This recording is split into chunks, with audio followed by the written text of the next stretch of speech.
Behind every amazing flavor is an amazing human who has perfected their craft. Welcome to Flavors Unknown, a behind-the-scenes look at new flavors and the chefs, pastry chefs, and bartenders who create them, with your host, Emmanuel. There are 4 keywords that are critical in the life of my guest today: farms, foraging, fermentation, and fire. For Chef Misti Norris at Petra and the Beast in Dallas, Texas, these 4 keywords best describe her style and passion. Welcome to episode 60 of the Flavors Unknown podcast. I am your host, Emmanuel LaRoche. If you are new to this podcast, I have been in the food industry for more than 20 years, both in Europe and in the US, and every other week, I interview trending chefs, pastry chefs, and mixologists from around the country. If you enjoy the podcast, please subscribe to it and leave a review on Apple Podcasts. Follow us on Instagram and Facebook at Flavors Unknown, and you can find the show notes from these episodes and all the other episodes on the website flavorsunknown.com. Do you know that Petra comes from Petra, the head scent of the first rain on a dry soil? This smell that so captivates Norris that she named her restaurant for it. She talks about offal, charcuterie, pasta, and she shares a recipe of pork rillette. Hi, Chef. How are you? I'm good. How are you? I'm pretty good, thank you. And I'm really excited to have you on the podcast Flavors Unknown. Oh, awesome. Yeah, I'm super excited. Thank you. So how are you navigating through the current situation of the pandemic? I mean, it's going pretty well. Obviously, as you know, tons of other chefs, owners, small business owners, restaurants all the way around. It's just kind of been day by day. You know what I mean? You can't even look and say, oh, it's week by week. It's literally day by day. You may have to pivot really quick, from a Friday to a Saturday or, within a couple of days. But overall, my staff is good. They're healthy. We've been able to keep everyone on staff, which is really great. With that being said, that doesn't mean that there hasn't been insane challenges along the way to kind of figure out how to do that financially and mentally and everything else that goes with it. So have you done something specific and particular, during the pandemic, changes on the menu or pivoted a part of your business? Anything that you could share with us? Yeah, absolutely. So when this all started, we had a pretty set day and kind of schedule how we did things. Wednesday through Friday and Sunday, we did a la carte. Saturday, we did tastings and we booked those out, and that'd be all we did. And obviously, once this all started, we cut off complete contact, for everyone's safety. And we went to a curbside menu for a little bit more comforting, like comfort food, dishes that are a little more approachable, but still within our philosophy. We never stopped using our farms, continue supporting our local, smaller businesses as well. And we started doing kind of like a take-home family style dinner on Sundays, just to kind of keep that normalcy for people, and especially them wanting to go out and trying to stay safe and not wanting to come in contact. So that was something that we did. And then about, 4 months ago, we started bringing back our tastings, and we did that during the week instead and took away a la carte. But it's all outdoors, and we try to make it as safe as possible. Everyone has a solid 6 feet between them. We have sanitizers and all that stuff. But yeah, it's kind of like I said, we've probably changed. It's like we started over, 4 different times, just trying to keep up with the safety as well as knowing what our guests and clientele want as well, So let's talk a little bit about your concepts, Petra and the Beast. And, just for the listener, that you are based in Dallas. So that explains as well that you guys can extend the time of eating outside compared to other parts of the country. What is like the concept of the restaurant? The concept for the restaurant has always been within a philosophy of sustainability. We are a low waste kitchen, and that means that anything that gets thrown away either gets composted or we preserve. We focus a lot on fermentation. So we have a lot of different outlets for, maybe the greens of, turnips that may not be used or aren't, perfect for plating or anything like that, or scraps of stuff that we'll make aminos out of, or fish bones or chicken, that's kind of like our main philosophy is to be low waste and sustainable as possible within the realm of supporting our smaller farms. And we have great relationships with our farmers around us. And they've been a huge help as well. So it's kind of a very, almost like a community-based philosophy that we have for our restaurant. So how do you create like long-term relationship with your purveyors and, the farmers? How do you approach like the connection with them and the collaboration? Our farmers are really awesome. And a lot of times it's, kind of family-based more times than not. And it's kind of easy to form that relationship with them, especially if you have the same kind of ideals. And a lot of time, they're kind of like us. A lot of small farms don't make, a ton of money. They're not in to make, millions of dollars. They're in it for their passion. And that's something, especially the farmers that we work with, that we kind of have in common. So it's pretty easy to build those relationships as long as you're constantly, they want feedback. We want feedback from them. And we're really good about, if someone messages us and they're like, hey, we have 20 pounds of this overgrown something, can you use it? And more times than not, we're like, yeah, we'll take it. We'll preserve it somehow. We'll use it instead of having that go to compost or go in the trash or, wherever it would go. So that's kind of how we've built our relationships with the farms that we work with currently. And so you're talking about sustainability, which is, the concept of the restaurant, and really using all the parts, of fruits or veggies and the animal as well. How would you suggest someone being like a home chef, to do something, or home cook, I should say, so something like this, at your home? And what's the best approach if the people want to think about sustainability? So I would say, you just have to look at every part of what you're bringing into your home. Keep in mind that, I think your first thought should always be no waste. It shouldn't be buying more than you're going to make, or, just think about the byproduct. Like if you have those scraps from vegetables, go out of your way a little bit and make fresh vegetable stock versus buying it. You have carcass from a chicken or even a rabbit or a lamb, whatever, and use that and make your stocks, and then that also cuts down the waste, and especially all the commodity products that are out there that, a lot of animals and produce isn't necessarily grown properly. And I think the biggest thing is keeping in mind that what you're buying, you don't know where that came from and that's going in your body, versus bringing something in and exactly what is in that chicken stock. Exactly what's in your vegetable stock, But there's also fun, you know what I mean? You get to season things the way you want and kind of cater it to your palate and your family's palate. Yeah, I think that's the biggest thing, is just keeping in mind from the very beginning what your thought process is, from the start. You mentioned before that you have these tasting menus, on Saturdays. And this is like quite a bit of courses that you have on the tasting menu. So can you describe a little bit to us, how do you approach the creation of a tasting menu versus like a regular menu? Right. So for the tasting menus, it's really fun for us. I mean, it's all fun, but this is something we spend pretty much all week kind of thinking about. The weather is very much something that inspires, the dishes that go on.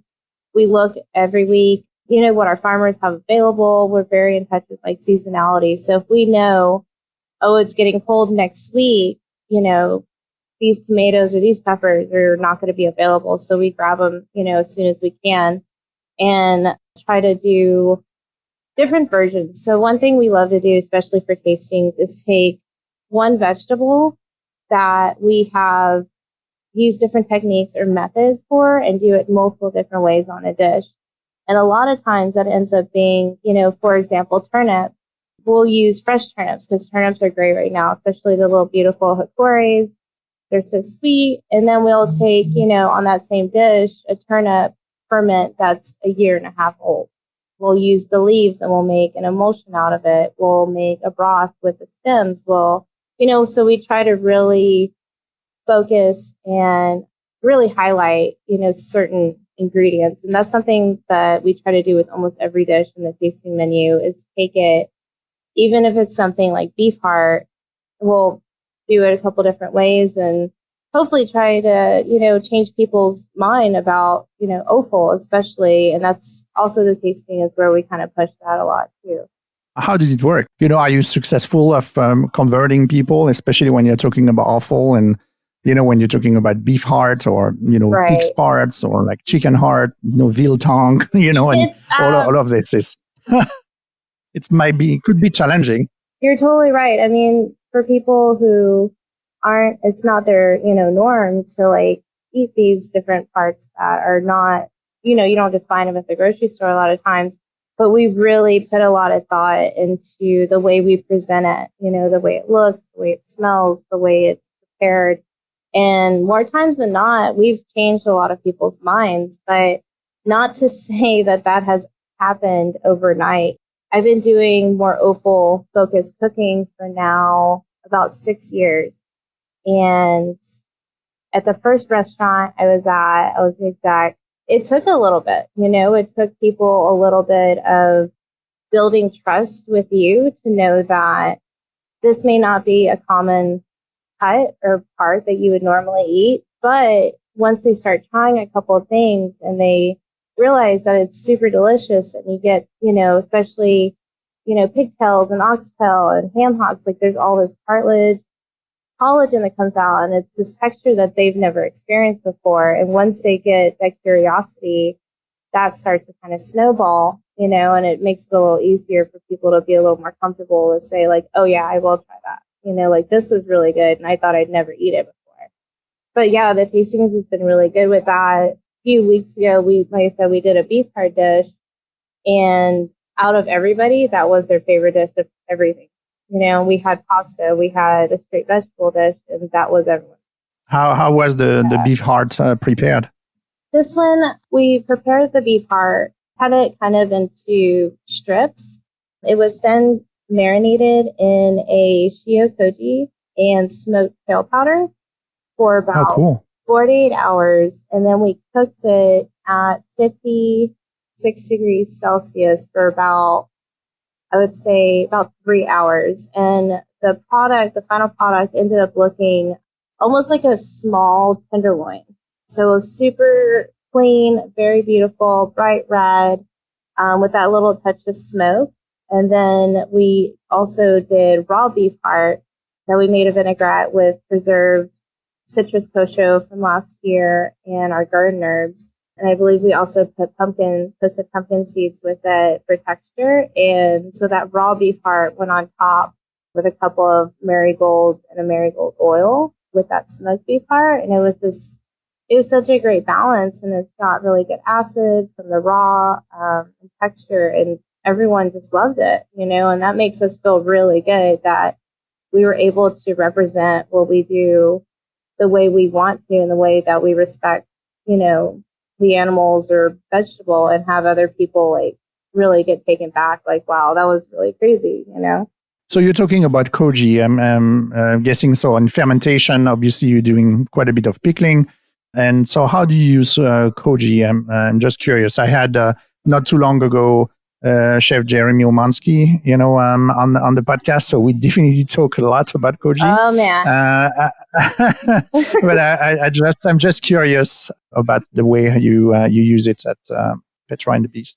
So first off, I have to say Jeremy is amazing. Absolutely, just like adore everything that he does and try to follow. Yeah, he's a very nice guy too. Absolutely, so intelligent, so smart.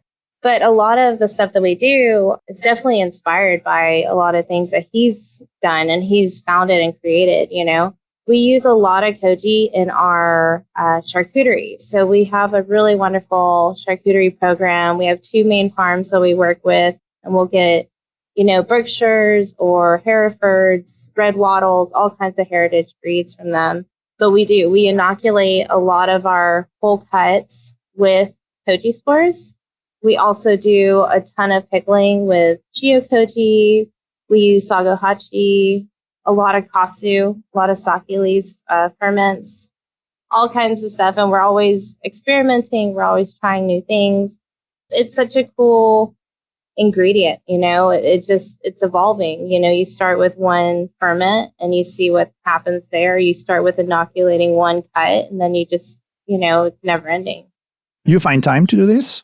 You know, yes. in between, like, I'm always, you know, fascinating with the fact that chefs, you know, find time to, you know, to experiment and do some development work and research work on top of like the day-to-day and, you know, the pressure, and on top of the whole situation currently of the pandemic, which doesn't, right. You know, help. So how do you do this? I mean, are you carving some time in a certain part of the week, or it's sometimes just depends? Yeah, it just depends. I mean, I think it's just one of those things. And yeah, you know, there's a ton of, like you said, day to day, there's especially a lot of more anxiety now. You know, there's different things you're having to figure out, you know, financially or even during the day and all that kind of stuff. But I mean, I don't know, it just kind of comes one of those things. Like when you really love something, like you make time for it, you know, and that may mean you're one day off. That may mean you're, you know, one afternoon that you have 5 hours to just do something. But more times than not, experimenting and gaining knowledge and, you know, figuring out this stuff, it's relaxing. You know what I mean? Especially when it is your day off and, you know, you've got a few hours just to focus on this and not deal with service, deal with orders. So it's very therapeutic, I will say. So we definitely make time for it. So there's 4 words that are very important for you. That's farm, foraging, fermentation, and fire. So can you explain to us what each represents, you know, for you and why they are so important? So when Petra and the Beast first started, before we were like an actual restaurant, I was just doing pop-ups. You know, I was thinking about things that were important to me and what I wanted to represent with this name and what I wanted to represent with the future restaurant that it would be. And these were the 4 things that were extremely important to me. I have a love of live fire cooking. I spent about a year and a half, 2 years just traveling up the East Coast and kind of doing foraging a lot and doing like these pop-ups. I did them here in open fire was always a very important part of that. Fermentation has always just kind of been part of, you know, my upbringing and kind of what we do now. And, you know, I learned as a young child growing up with my dad. We'd go visit my Momo a lot.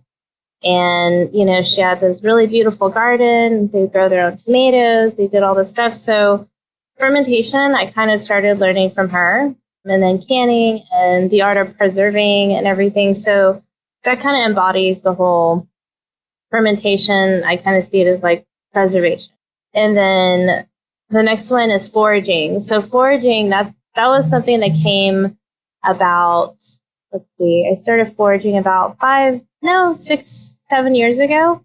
And that, when I started foraging, that just opened up so many different windows, you know, thought processes that I never really thought about before, and methods and techniques. Because, you know, you go out, you spend this time, and instead of, you know, it's so much different than going to a farm and picking, you know, something, or going to the grocery store and picking up a box of mushrooms. Like, there's nothing like learning where to go and what to look for and finding, you know, a wild edible mushroom or a wild green, you know, like garlic scapes and all of that great stuff that we have. And especially in Texas, it's a little harder.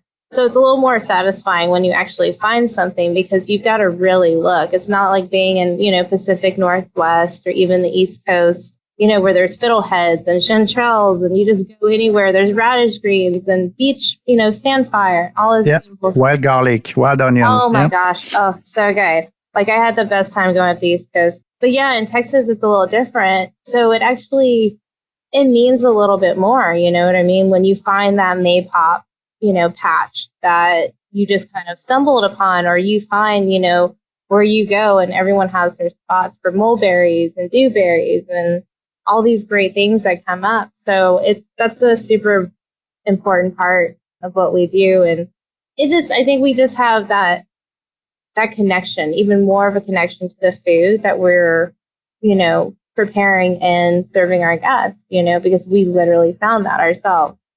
And we know what to look for and all that good stuff.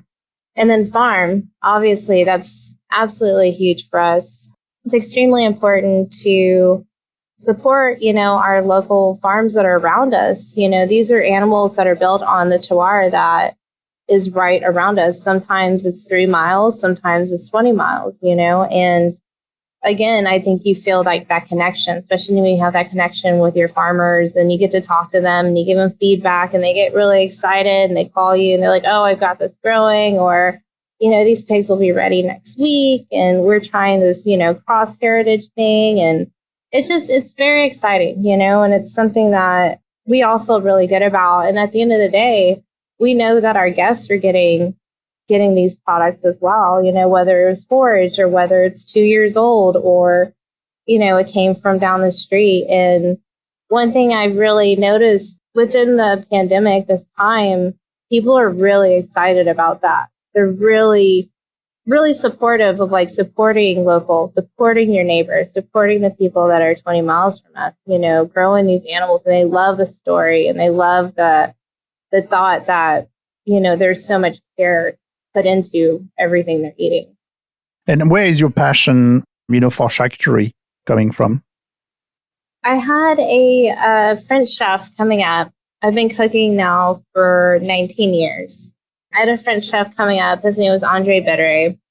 And he would bring in these terrines or jars of rillette or chicken liver pate, and they were just these flavors that I had never experienced before. There's just a certain kind of acidic and almost like a little irony. There's this, I don't know, it was these flavors, like I said, I had never experienced before. I didn't know how to make them. And I kind of found a love for it at that point. And a little before I started working at FT33 here in Dallas, I was lucky enough to break down a pig with another chef here, David Uger, who is extremely talented when it comes to charcuterie. And he showed me, the basics, this is where you cut to get your prosciutto. This is what you do to get your copa. This is how you make head cheese. And from there, I just kind of ran with it. It was literally the first time. And I think at that point I'd been cooking for 12 years, something like that. And it was the first time in my whole career that something just clicked. I just got it, it was just an immediate, love. I just fell in love with the whole process of butchering and aging. So that's kind of where that came from. And from that point on, I just ran with it and I just started experimenting. And then once I realized, you can do this with this cut, then, I can do it with this cut and I can apply this technique to this and I'll add this. And so, yes, I'm curious about this is because it's anchored into a lot of tradition and, a lot of tradition coming from Europe between, Germany and France and Italy and Spain. A lot of, obviously charcuterie and tradition around meat there. And how do you, innovate when it comes to charcuterie? What's the approach here? Because you are doing some interesting stuff with, around charcuterie. Right. It's just always trying to see what would happen, I have a very curious mind. I'm very much, I think, a little bit fearless sometimes when I'm like, let's just see what happens. You know what I mean? And it's kind of at a risk of well, this could fail horribly or this could be really awesome. but also, doing things within the realm of understanding how food works, how protein works, how pork and beef and all these things work, with the knowledge that I have of very traditional techniques that are still applied. But I mean, within that same sense, it's that's how the whole koji thing came along too. I mean, this is something that's been around for thousands of years.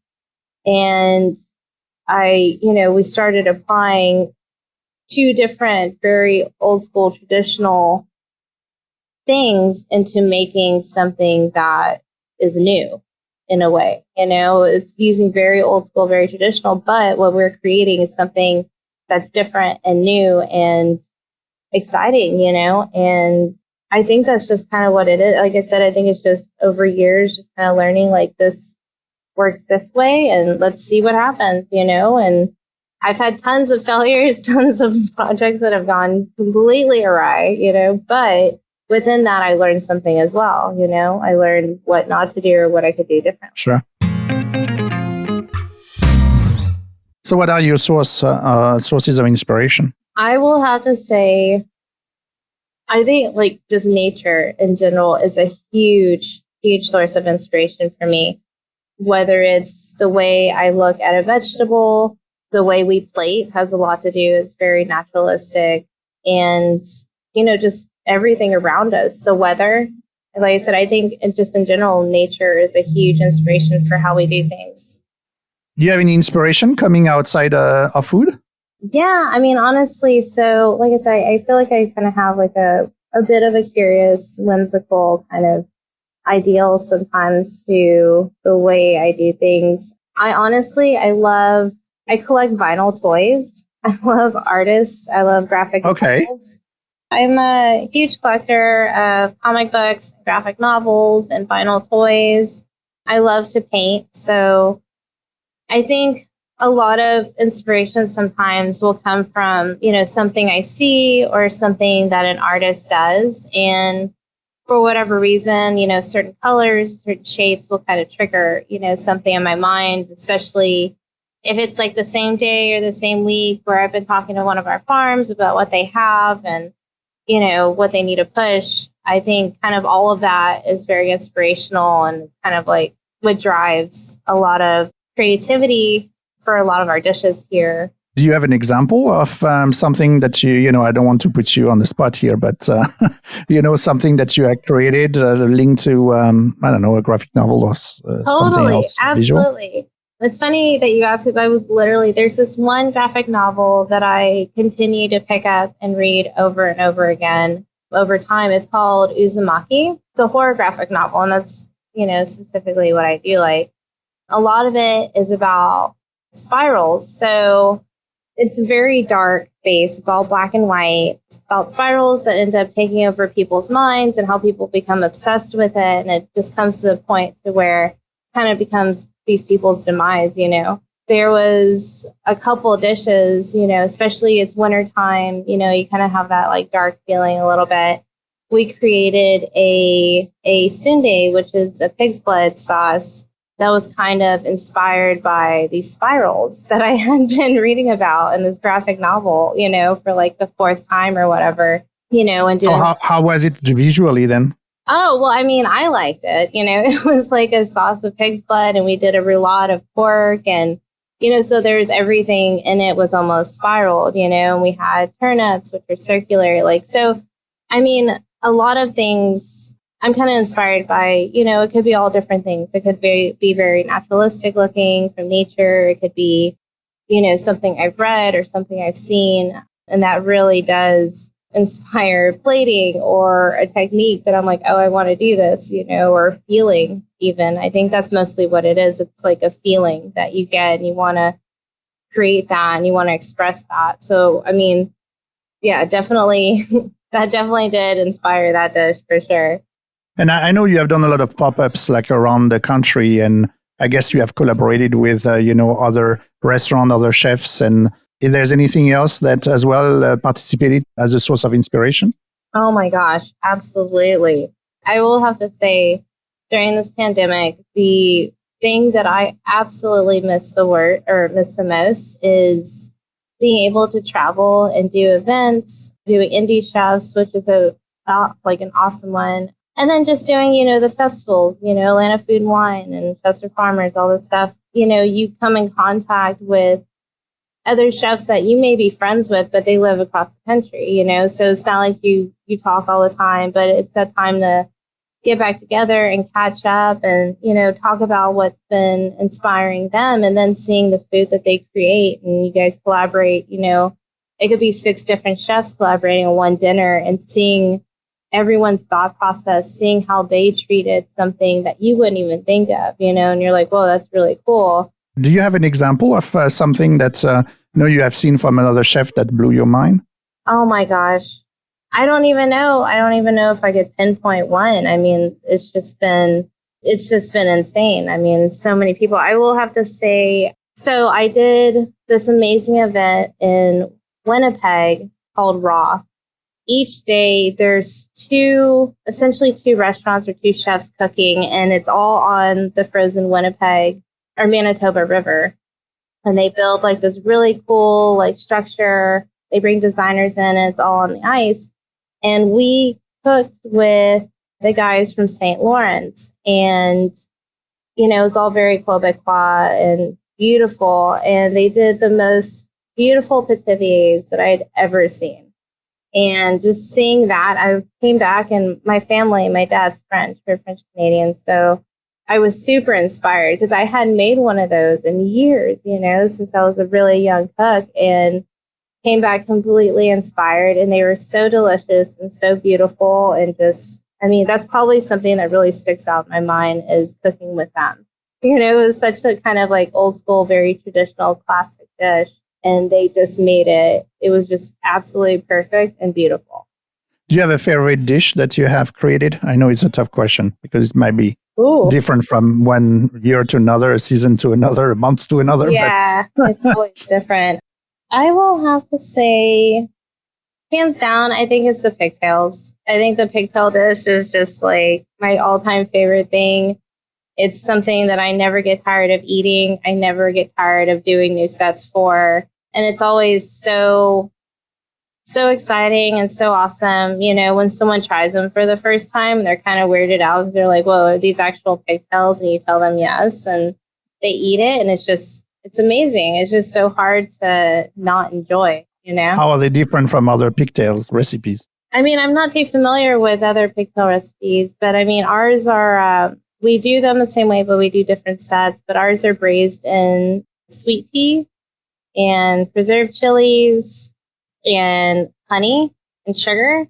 So we braise them out for about 8 hours, and then we debone them while keeping them intact and cut them into small, like bite-sized pieces, I guess, and tossed in cornstarch and then fried. And then after that, they're tossed in the reduction of the braising liquid, which is just delicious. Like, it's so hard to not like, So where this idea of curing meats with teas came from?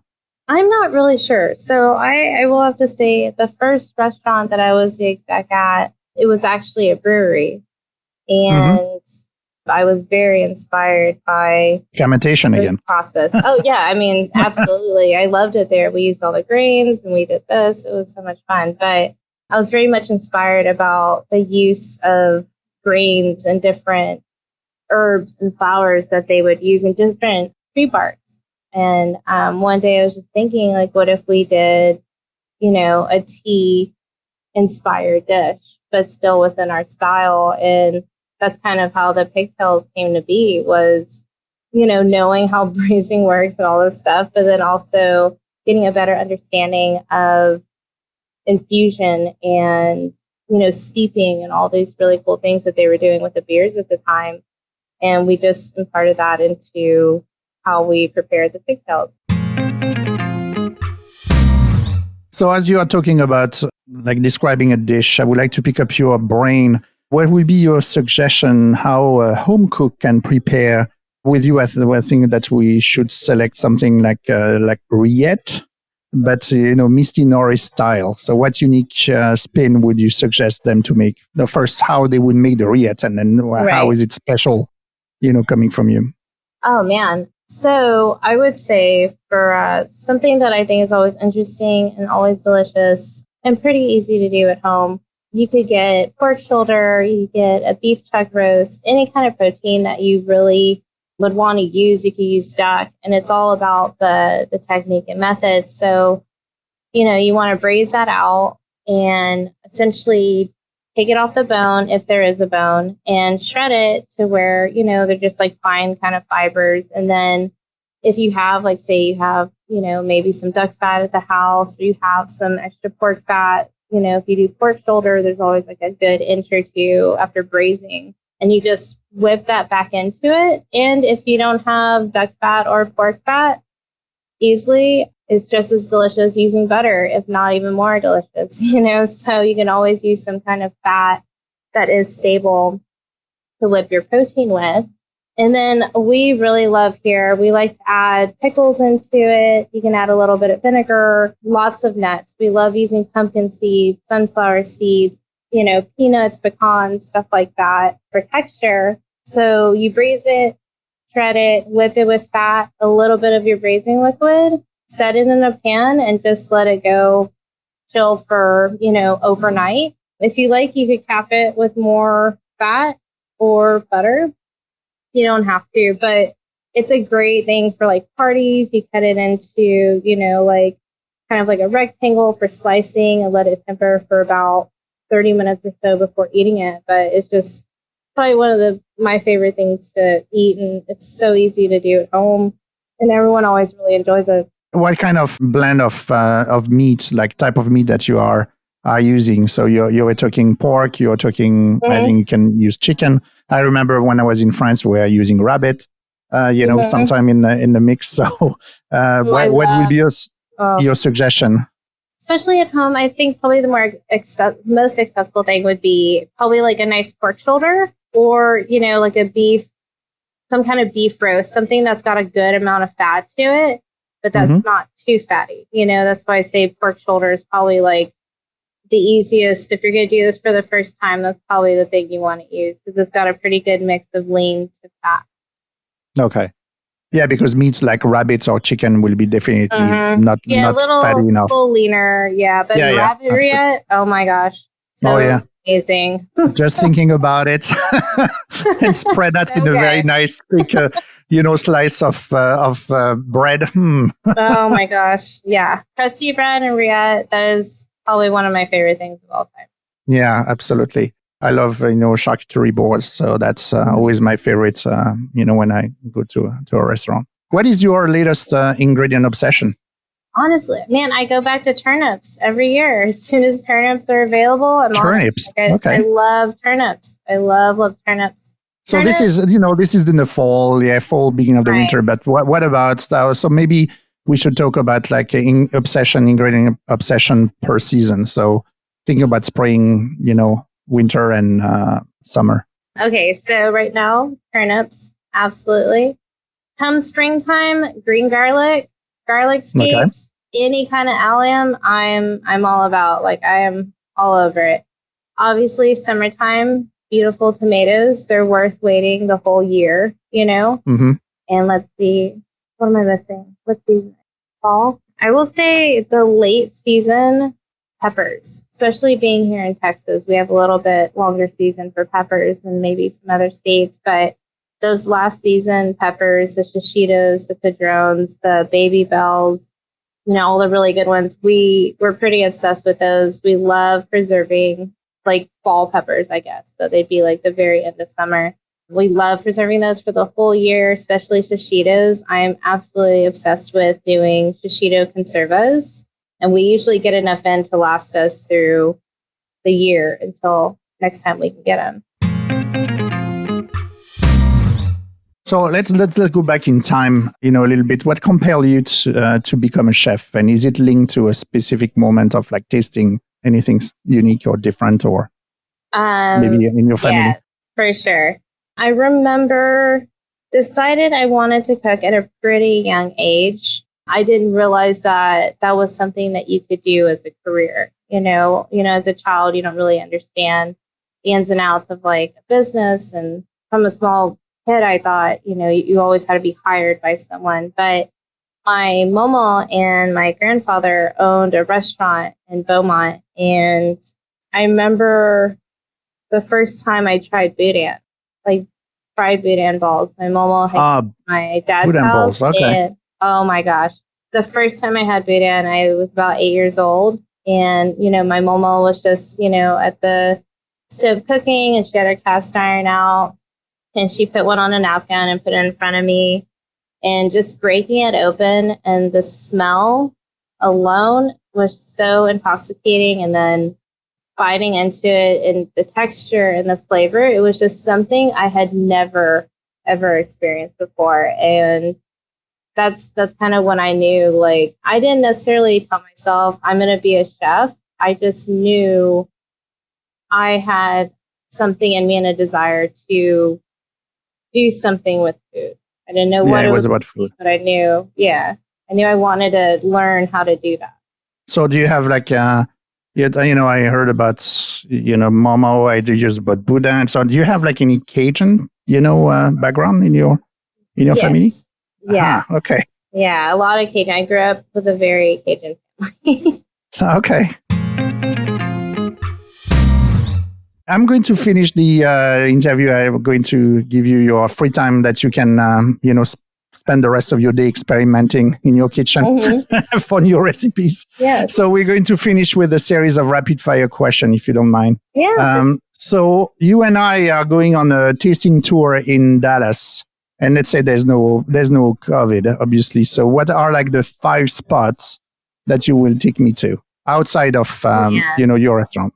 I would have to say first Lucia, which is an absolute amazing Italian restaurant.